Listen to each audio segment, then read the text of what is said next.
मॉन्ट्यू Chelmsford reform के बाद जब सन 1927 में साइमन कमीशन भारत आए तो भारत ने इसका जमकर विरोध किया, क्योंकि साइमन कमीशन में किसी भी भारतीय का प्रतिनिधित्व नहीं था।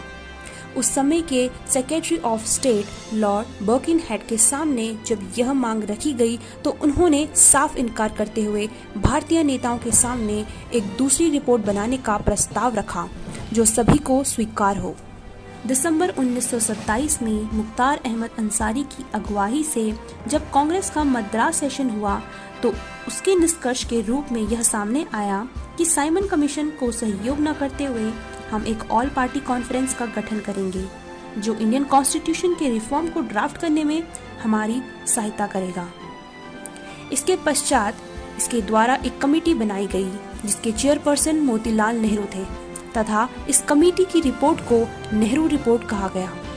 28 अगस्त 1928 को ड्राफ्ट रिपोर्ट प्रेजेंट की गई जिसे जिन्ना, जवाहरलाल नेहरू एवं सुभाष चंद्र बोस द्वारा इसका विरोध किया गया क्योंकि इसमें डोमिनियन स्टेट की मांग की गई थी।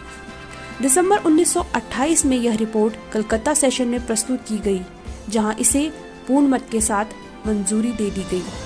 उसी दौरान 17 नवंबर को स्कॉट द्वारा लाठीचार्ज में लाला लाजपत राय की मृत्यु हो गई। इस घटना ने देश के क्रांतिकारियों को खून का बदला खून से लेने के लिए मजबूर कर दिया। लाहौर के मुजंग रोड के पास पुलिस और जन साधनों की नज़रों से दूर एक आम सी दिखने वाली बिल्डिंग में HSRA के क्रांतिकारियों का सेफ हाउस था। सुखदेव, राजगुरु और भगत सिंह वहां मिले। आजाद जो काकोरी कांड से अंडरग्राउंड थे उन्हें भी अर्जेंटली बुलाया गया। 17 नवंबर को अस्पताल में लाला जी की मृत्यु हो गई और 10 दिसंबर को मुजंग रोड के सेफ हाउस में एक ज़रूरी मीटिंग बुलाई गई।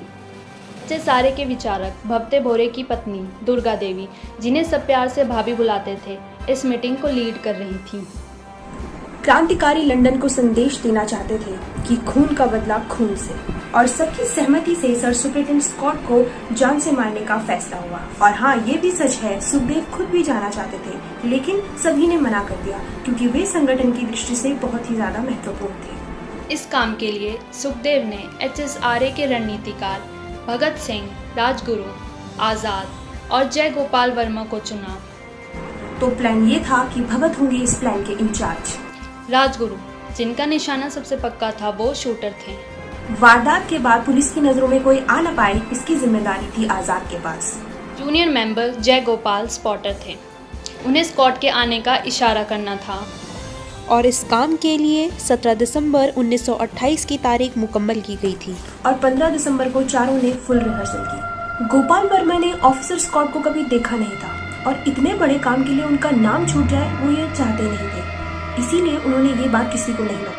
और इसी वजह से 17 दिसंबर के दिन स्कॉट की जगह सॉन्डर्स राजगुरु की गोली का शिकार हुए।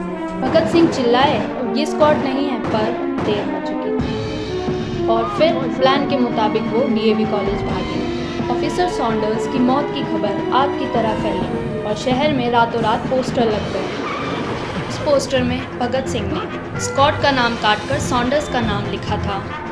JP सॉन्डर्स को मार के हमने लाला जी की मौत का बदला ले लिया है। मामूली से पुलिस वाले की इतनी हिम्मत कैसे हुई कि देश के 30 करोड़ लोगों के नेता को हाथ लगा दे। ये देश के अस्तित्व और मर्यादा के खिलाफ था और हिंदुस्तान अभी भी जिंदा है। देश के गरीब लाचार जनता को सताना बंद करो। हम माफी चाहते हैं कि एक इंसान की जान गई, पर यह इंसान एक रिप्रेजेंटेटिव था ऐसी सरकार का जो क्रूरता और मक्कारी की मिसाल है। इनकलाब जिंदाबाद। Balraj, commander in chief of HSRA।